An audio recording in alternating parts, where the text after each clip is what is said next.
Jesus himself did not know. Why? Because there are some situations that God has given us control of, and in your own mind, you think you're not bound. Okay, do you not know that some people don't know that they're hurting or that they're bleeding? I mean, physically, you can have an open wound and not know it until somebody points it out. And now when you see it, now it hurts. You've been like that for years. You've been walking around like that for all these years. It wasn't until I brought attention to it that now it hurts you. What's wrong? Look at somebody and say, you've been surviving for years like that. How in the world, if I'm going to bring it to your attention, you shouldn't cry about it. You should thank God that all this time you've been surviving bleeding. My Savior. Surprise.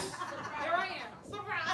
We'll tell you all about it. And many of you, here's the prophecy in this, I can't get too sweaty. Many of you will not ever be able to get deliverance because you haven't shown God where you laid it. Amen. I'm going to tell you why. God's authority in your life is limited when you act like you don't have no issues. So I'm going to say it again. There are some things about you God don't know because he ain't delusional like you. You think you don't have to pray as much as I do. Are you ridiculous? Are you crazy? You think that based upon your past, you can be at ease in Zion? All the sex that you done had? You think you can come into God's presence casually and not really do all the... I wish I had... Y'all better come on, talk to me, please. All the pipes you hit. You think you be casual in his presence? All the parties you've been to, you believe that you can be casual? And if you cannot, it don't work.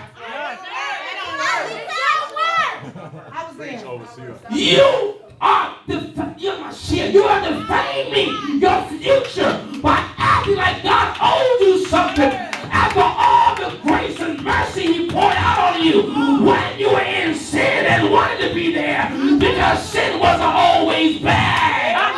It had a bad result, but if I did it, it means I wanted to do it.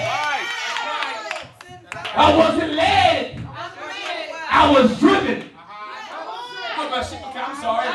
Nobody put something in my drink. I was driven. Nobody did. I was driven. Now, God says this, and this is what I preach about, and this is what's going to be today.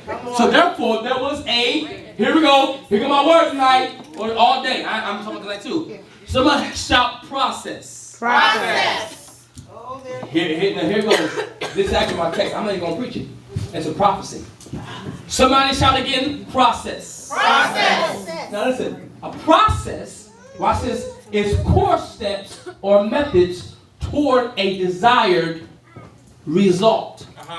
Don't be distracted. Process is a course or method that gets us to a result. Yeah. Watch. I'm going to add these texts. A process is a course of action that comes to a result. Process, trust me, is a course or actions that come to a result. I see it. Now, this is what I want to say to you. When I'm about to jump. When I punch numbers into a calculator. Yeah. What are you about to do? What are you doing right now? If I do 2 plus 2, in my mind, I already know the answer is 4. Right.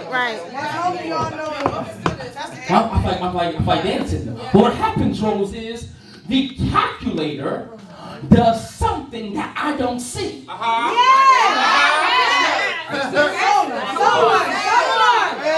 Y'all laughing, but it's going to be tears in a minute. The calculator does something that I cannot see. It's called process. But I will never know that the process has already taken place until I press equal. I wish I had somebody here. And some of you are living a life. And you're all, how many of you in here have always said, or you heard somebody say, I'm going through my process? Come on, raise your hand. I am that preacher, that man of God that establishes correctivity in gospel. Because I don't want you to keep on saying I'm in my process and not knowing what it is. We're all in process because we're trying to make it to heaven. But I'm going to say this, and this is my prophecy. Tell somebody, the process has just stopped. The process has just stopped. Oh, I'm going to find you in a minute. You, watch this. Bible says,